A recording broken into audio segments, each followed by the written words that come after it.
नमस्ते बच्चों। आज हम लोग 10वीं कक्षा हिंदी के अध्याय 2 पढ़ाने वाले हैं। तुलसीदास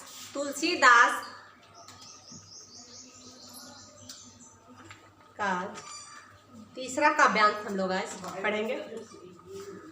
जैसा कि हमने कुछ पंक्तियां लिखी हैं, तो इसमें तुलसीदास जी राम लक्ष्मण परशुराम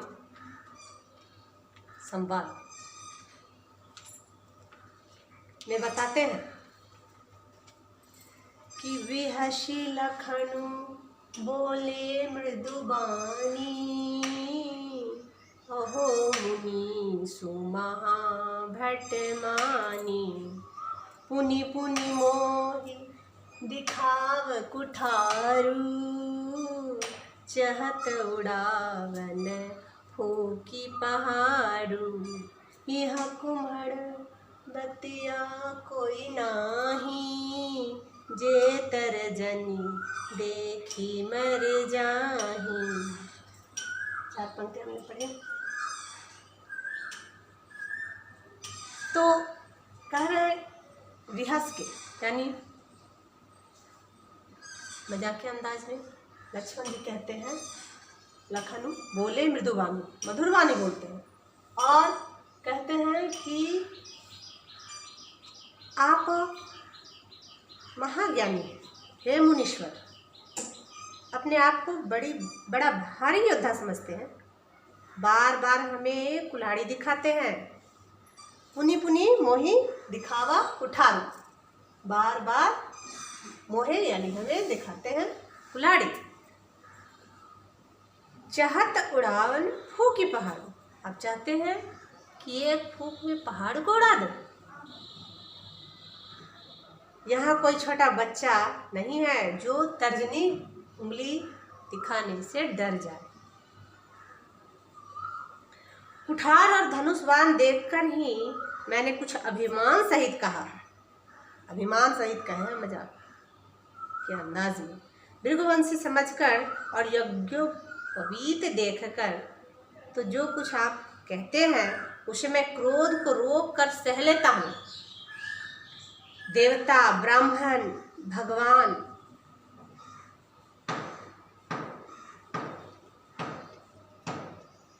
देवता ब्राह्मण यानी प्रभु बालक स्त्री यानी महिला, ये सब पे शस्त्र प्रहार नहीं किया जाता, ऐसा ये भी जानते हैं। और कह रहे हैं और गौ, इन पर हमारे कुल में वीरता नहीं दिखाई जाती, क्योंकि इन्हें मारने से पाप लगता है। इनसे हार जाने में ही भलाई है।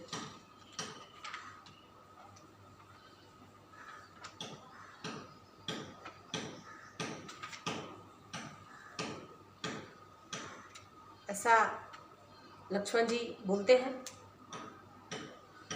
तब कहते हैं कि कौशिक सुनहु मंद यहु बालकू, कुटिलु काल बस निज कुल घालकू, भानु बस राकेश कलंकू, निपट निरंकुशु अबुधु असंकु। यानी वो परशुराम जी लक्ष्मण जी के गुरु विश्वामित्र जी से कहते हैं कि हे विश्वामित्र, सुनो, यह बालक बड़ा बुद्धि और कुटिल है। काल के वश होकर यह अपने कुल का घातक बन गया है। यह सूर्यवंशी रूपी पूर्णचंद्र का कलंक है। यह बिल्कुल उद्दंड है और मूर्ख है, निडर भी है। फिर कहते हैं काल कवल होही छन माही, कहो पुकारी खोरी मोहि नाही, तुम हठ कहू जो चाहू बारा, कही प्रताप बलु रोष हमारा, लखन कहे मुनि सूरजसु तुम्हारा, तुम्हि अछत को बरन पारा, अपने मुँह तुम आपन करनी, बा भांति बहुबरनी, नहीं संतोषु त पुनि कछु कहु, जानि रिस रोक दुसह दुख सहु, वीरव्रती तुम धीर अब क्षोभा, गारी देत न पावहु शोभा। कह रहे हैं लक्ष्मण जी कि आप तो सुयश आपके रहते कौन वर्णन कर सकता है। आपने अपने मुंह से ही अपनी करनी अनेक बार बहुत प्रकार से वर्णन की है, इतने पर भी आपको संतोष न हुआ हो तो फिर कुछ कह डालिए।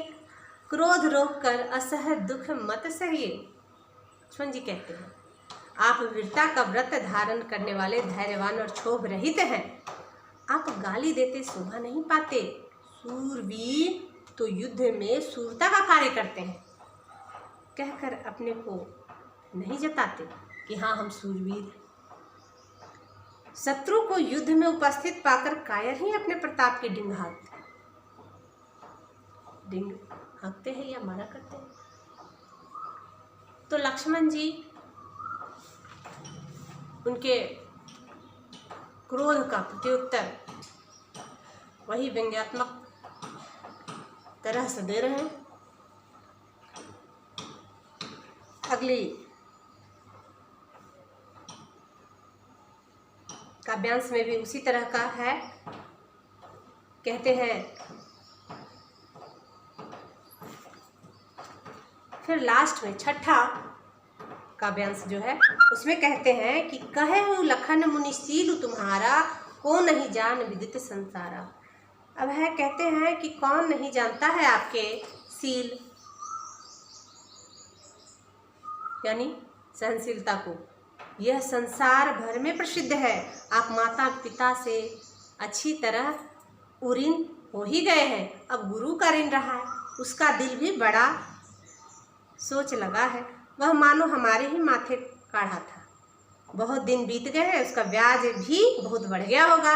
अब किसी हिसाब करने वाले को बुला कर लाइए, मैं तुरंत थैली खोल कर दे देता हूँ। लक्ष्मण जी के कड़वे वचन सुनकर परशुराम जी कुठार को फिर संभाल लेते हैं और कहते हैं कि सारी सभा, मतलब जैसे ही वो परशु को ठीक करते हैं, मारने के लिए उतावले हो जाते हैं, तो सारी जो सभा है हाय हाय करने लगती है, चीख पुकार करने लगती है कि छोड़ दीजिए। लक्ष्मण जी फिर भी कहते हैं कि हे भृगुश्रेष्ठ, आप मुझे फरसा दिखा रहे हैं, पर हे राजाओं के शत्रु, मैं ब्राह्मण समझकर आपको बचा रहा हूँ या आपको छोड़ रहा हूँ। आपको कभी रणधीर बालक वीर नहीं मिले, इसलिए हे ब्राह्मण आप घर ही में बड़े हैं, यह अनुचित है, यह अनुचित है। सब लोग पुकार उठे। तब रघुनाथ जी के इशारे से रघुनाथ जी यानी रामचंद्र जी इशारा करते हैं कि हे लक्ष्मण अब शांत रहो, अब शांत हो जाओ। लक्ष्मण जी को रोक देते हैं और फिर जबकि लक्ष्मण जी क्या कर रहे हैं, उनके क्रोध की अग्नि में अपने शब्दों से घी की तरह आहुति दे रहे हैं, जो क्रोध की अग्नि और धधक रही है, तेज हो रही थी। लेकिन परशुराम जी के क्रोध अग्नि को बढ़ाते हुए देखकर रघुकुल के सूर्य श्री रामचंद्र जी ने जल के समान शांत करने वाले वचन बोले ही है, जो लक्ष्मण भी बोल रहे हैं और राम भी बोल रहे हैं। लेकिन लक्ष्मण बोलते हैं तो उनके क्रोध की अग्नि धधकती है, और जब राम बोलते हैं तब उनकी क्रोध की अग्नि धीरे धीरे समाप्त हो जाती है, और फिर वो समझ जाते हैं कि ये कोई साधारण मनुष्य नहीं है। यहाँ एक महर्षि और ईश्वर जो साधारण रूप में प्रकट है, पहचान नहीं पा रहे, इसलिए ये सारे संवाद हुए। जब पहचान जाते हैं तब फिर उनको ज्ञात हो जाता है कि नहीं, ये साधारण मानव नहीं है, ये साक्षात श्री हरि विष्णु है। और वो उनको नमन करके मन की गति से वो फिर लहंदी पर्वत पे तपस्या करने चले जाते हैं। तो ये रामायण के महत्वपूर्ण अंश हैं जिनको आप स्मरण करके सॉफ्ट कॉपी पे बनाएं, इसके भाव को समझें, सार को ग्रहण करें। आज तक के लिए इतना ही। नमस्ते बच्चों।